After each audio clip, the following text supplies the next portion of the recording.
నమస్కారం ETV news కి స్వాగతం। మేడారం సమ్మక్క సారలమ్మ జాతరకు జాతీయ గుర్తింపు ఇవ్వాలని ముఖ్యమంత్రి రేవంత్ రెడ్డి కేంద్రాన్ని డిమాండ్ చేశారు। కేంద్ర మంత్రులు కిషన్ రెడ్డి, బండి సంజయ్ జాతీయ హోదా వచ్చేలా చర్యలు తీసుకోవాలని సూచించారు। ములుగు జిల్లాలో పర్యటించిన సీఎం సమ్మక్క సారలమ్మ జాతర అభివృద్ధి కోసం చేపట్టే చర్యలను స్వయంగా పరిశీలించారు। తొలుత గద్దెల వద్ద వన దేవతలను దర్శించుకున్న ఆయన నిలువెత్తు 68 కిలోల బంగారంగా భావించే బెల్లాన్ని మొక్కుగా సమర్పించారు। అనంతరం ఆలయ విస్తరణపై అధికారులకు పలు సూచనలు చేశారు। చెట్లను సంరక్షించుకుంటూనే విస్తరణ ప్రక్రియను కొనసాగించాలని దిశానిర్దేశం చేశారు। తర్వాత ఆలయ అభివృద్ధిపై గిరిజన పూజారులతో సమీక్షించారు। మేడారం గద్దెల విస్తరణ డిజైన్లను సీఎం ఆవిష్కరించారు। పూజారులు, ఆదివాసీ సంఘాల అభిప్రాయాలు తెలుసుకోగా వారు ఏకీభవించారు। తర్వాత స్థానిక ప్రజలను ఉద్దేశించి మాట్లాడిన సీఎం రాతి కట్టడాలతోనే నిర్మాణాలు ఉండేలా డిజైన్లు రూపొందించామని తెలిపారు। 100 రోజుల్లో పనులు పూర్తయ్యేలా అధికారులు చూడాలని సీఎం వెల్లడించారు। ఇదే సమయంలో కుంభమేళాకు వేల కోట్లు ఇచ్చిన కేంద్ర ప్రభుత్వం మేడారం జాతరకు ఎందుకు ఇవ్వట్లేదని సీఎం ప్రశ్నించారు। ఉత్తరప్రదేశ్లోని ఆలయాలు మాత్రమే కాదు, సమ్మక్క సారలమ్మ ఆలయం వైపు కూడా చూడాలని డిమాండ్ చేశారు। కృష్ణా జిల్లాలో తెలంగాణకు రావాల్సిన న్యాయమైన వాటాను సాధిస్తామని నీటిపారుదల శాఖ మంత్రి ఉత్తమ్ కుమార్ చెప్పారు। ఇవాల్టి నుంచి 3 రోజుల పాటు కృష్ణా ట్రైబ్యునల్ వాదనలు జరుగుతుండగా తెలంగాణ తరపున సీనియర్ న్యాయవాది వైద్యనాథన్ వాదనలు వినిపిస్తున్నట్లు ఉత్తమ్ కుమార్ రెడ్డి వివరించారు। ట్రైబ్యునల్ వాదనల దృష్ట్యా ఢిల్లీకి వెళ్లిన ఉత్తమ్ కృష్ణా జిల్లాలో తెలంగాణకు 555 టీఎంసీలు సాధించేలా ప్రయత్నిస్తున్నామని తెలిపారు। ఇదే సమయంలో కర్ణాటక ప్రభుత్వం ఆల్మట్టి ఎత్తు పెంచకుండా అన్ని ప్రయత్నాలు చేస్తున్నట్లు ఉత్తమ్ కుమార్ రెడ్డి తెలిపారు। ఈ విషయాన్ని సుప్రీంకోర్టు దృష్టికి తీసుకెళ్తామని ఢిల్లీలో వెల్లడించారు। ఆల్మట్టి డ్యాం ఎత్తు పెంచడం సరికాదని బీజేపీ తెలంగాణ అధ్యక్షుడు రామచంద్రరావు అన్నారు। తెలంగాణ, కర్ణాటకలో కాంగ్రెస్ ప్రభుత్వాలే ఉన్నాయన్న ఆయన ఆల్మట్టి ఎత్తు పెంపును ఆపే ప్రయత్నం తెలంగాణ ప్రభుత్వం చేయడం లేదని ఆరోపించారు। ఆల్మట్టి ఎత్తు పెంపుపై సుప్రీంకోర్టులో స్టే ఉన్న భూసేకరణ ఎలా చేస్తారని ప్రశ్నించారు। సమ్మక్క సారక్క ప్రాజెక్టు కోసం ఛత్తీస్గఢ్లో ఉన్న బీజేపీ ప్రభుత్వం ఎన్ఓసీ ఇచ్చిందని గుర్తు చేశారు।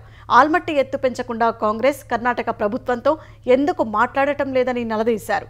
తక్షణమే ఆల్మట్టి ఎత్తు 524 అడుగులకు పెంచకుండా కర్ణాటక ప్రభుత్వంతో తెలంగాణ ప్రభుత్వం చర్చించాలని డిమాండ్ చేశారు। కుటుంబంలో ఎంతమంది పిల్లలుంటే అంతమందికి తల్లికి వందనం కింద 15,000 రూపాయలు ఇస్తున్నామని ఆంధ్రప్రదేశ్ విద్యాశాఖ మంత్రి నారా లోకేష్ స్పష్టం చేశారు। తల్లికి వందనం లబ్ధిదారులు ఎంతమంది అంటూ శాసన మండలిలో వైసీపీ సభ్యులు అడిగిన ప్రశ్నకు లోకేష్ సమాధానమిచ్చారు।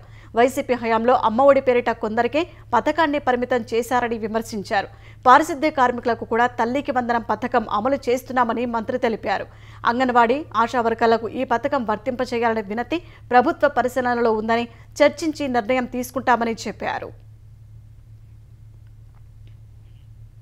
ఎస్సీ వర్గీకరణ సవరణ బిల్లుకు ఆంధ్రప్రదేశ్ శాసనసభ ఆమోదం తెలిపింది। ఉపకులాల ప్రకారం రిజర్వేషన్లు కల్పిస్తూ ప్రతిపాదించిన సవరణ బిల్లును సాంఘిక సంక్షేమ శాఖ మంత్రి డోలా బాల వీరాంజనేయులు శాసనసభలో ప్రవేశపెట్టారు। పత్తిపాడు ఎమ్మెల్యే బుర్ల రామాంజనేయులు, పామరు ఎమ్మెల్యే వళ్లకుమార్ రాజా, మడకసిర ఎమ్మెల్యే రాజు ఈ బిల్లుపై తమ అభిప్రాయాలు చెప్పారు। ముఖ్యమంత్రి చంద్రబాబు తీసుకున్న నిర్ణయం కారణంగా ఏపీలోని దళితులు ఆనందంగా ఉన్నారని వారు అభిప్రాయపడ్డారు। ఎస్సీ వర్గీకరణ తర్వాత డిఎస్సీలో ఎస్సీలోని అన్ని కులాలకు ఉద్యోగాలు రావటం సంతోషమని తెలిపారు।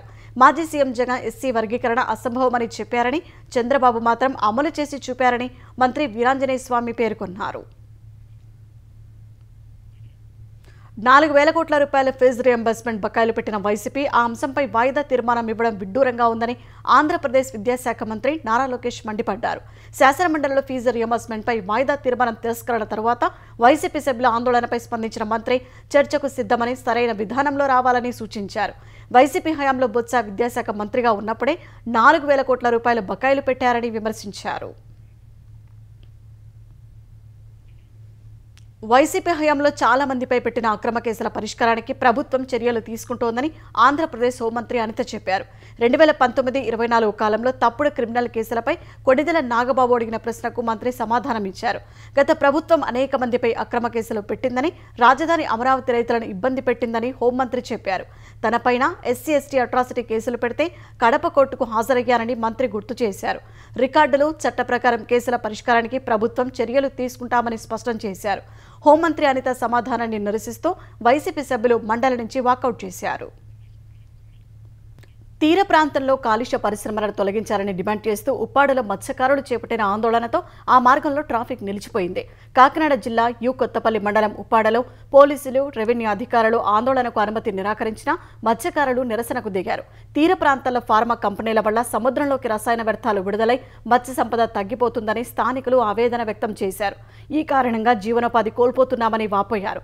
తక్షణం పరిశ్రమల నుంచి వెలువడే రసాయన వ్యర్థాలను సముద్రంలోకి రాకుండా నిలువరించాలని డిమాండ్ చేశారు. అంబేద్కర్ కోనసీమ జిల్లా తొండంగి మండలంలో ఇస్తున్నట్లు ఉప్పాడలో ఒక్కో మత్స్యకార కుటుంబానికి 1,50,000 పరిహారం ఇవ్వాలని కోరారు. ఉప ముఖ్యమంత్రి పవన్ కళ్యాణ్ స్పందించి న్యాయం చేయాలని, అప్పటి వరకు ఆందోళన విరమించేది లేదని తెగేసి చెప్పారు. ఈ ఆందోళనతో ఉప్పాడ 4 రోడ్ల జంక్షన్లో రాకపోకలు నిలిచిపోగా మత్స్యకారులతో joint collector Rahul Meena, RDO Mallibabu, ASP Manish Devaraj Patil జరిపిన చర్చలు ఫలించలేదు.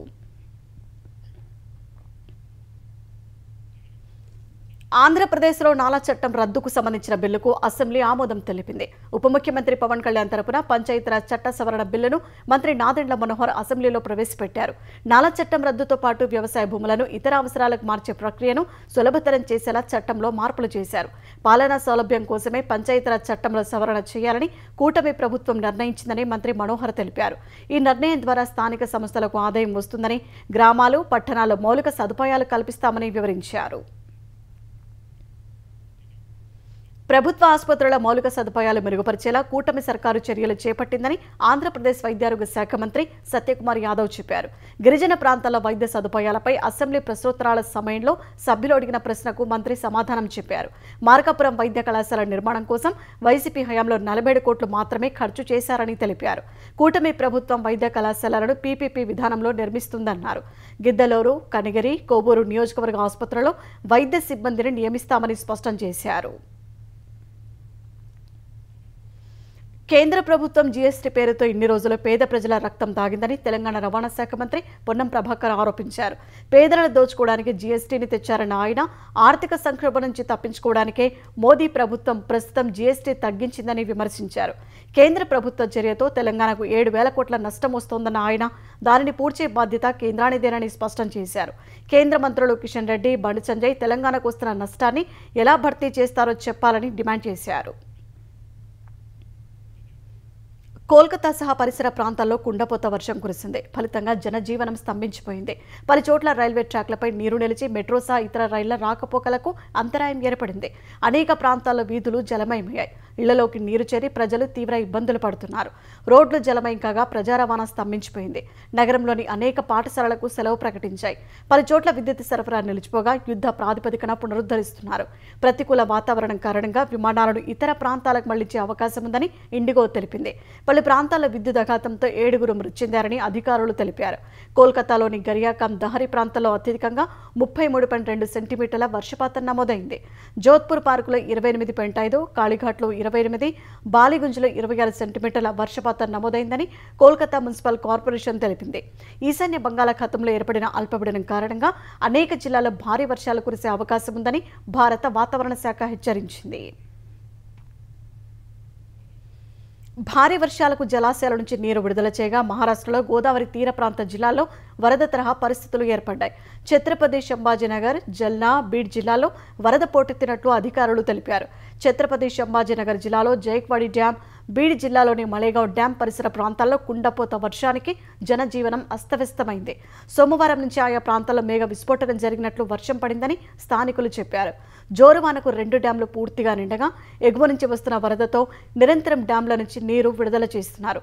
ఫలితంగా గోదావరి తీర ప్రాంతాల్లో పలు గ్రామాల్లోకి వరద నీరు చేరింది.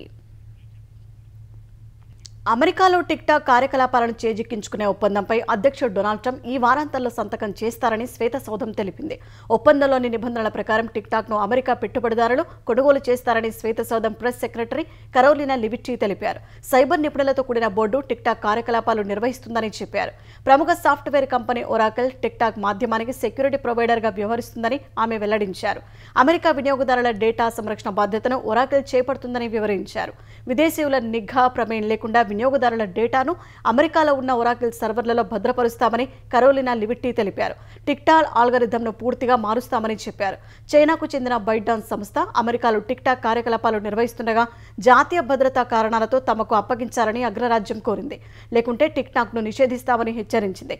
ప్రతిపాదిత ఒప్పందం ప్రకారం అమెరికా పెట్టుబడిదారులు 80% వాటా కొనుగోలు చేయనుండగా మిగిలిన 20% వాటా టిక్టాక్ మాతృ సంస్థ వద్ద ఉండే అవకాశం ఉంది.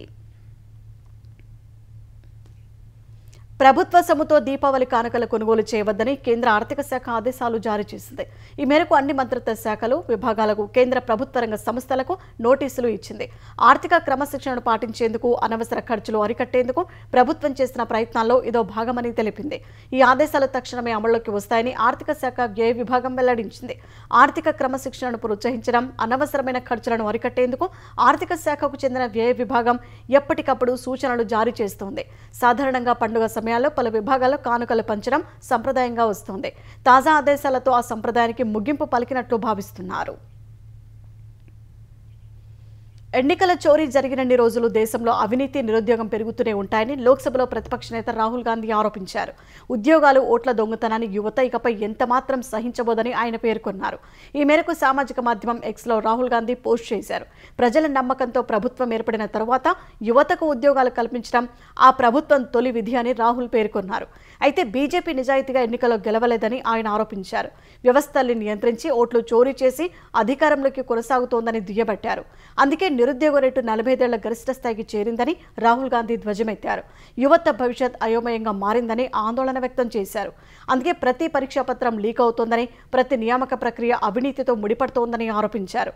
కలలు నెరవేర్చుకునేందుకు దేశ యువత కష్టపడి పనిచేస్తున్నారని, భవిష్యత్తు కోసం పోరాడుతున్నారని రాహుల్ చెప్పారు. కానీ ప్రధాని తనను పొగడుతూ ప్రముఖులతో పాటలు పాడించుకుంటూ కుబేరుల లాభాల కోసం పనిచేస్తున్నారని అన్నారు. ఆన్లైన్ బెట్టింగ్ యాప్లకు సంబంధించిన మనీ లాండరింగ్ కేసులో భారత క్రికెట్ జట్టు మాజీ ఆటగాడు యువరాజ్ సింగ్ ఈడీ విచారణకు హాజరయ్యారు. 1x బెట్టింగ్ యాప్లకు సంబంధించిన కేసులో పీఎంఎల్ఏ చట్టం కింద యువరాజ్ వాంగ్మూలాన్ని ఈడీ రికార్డు చేసింది. ఇదే కేసులో ఉదయమే నటి, సోషల్ మీడియా ఇన్ఫ్లుయెన్సర్ అన్వేషిత్ జైన్ ఈ విచారణకు హాజరయ్యారు. నిన్న మరో మాజీ క్రికెటర్ రాబిన్ ఉతప్పను దాదాపు 8 గంటల పాటు ఈడీ విచారించింది.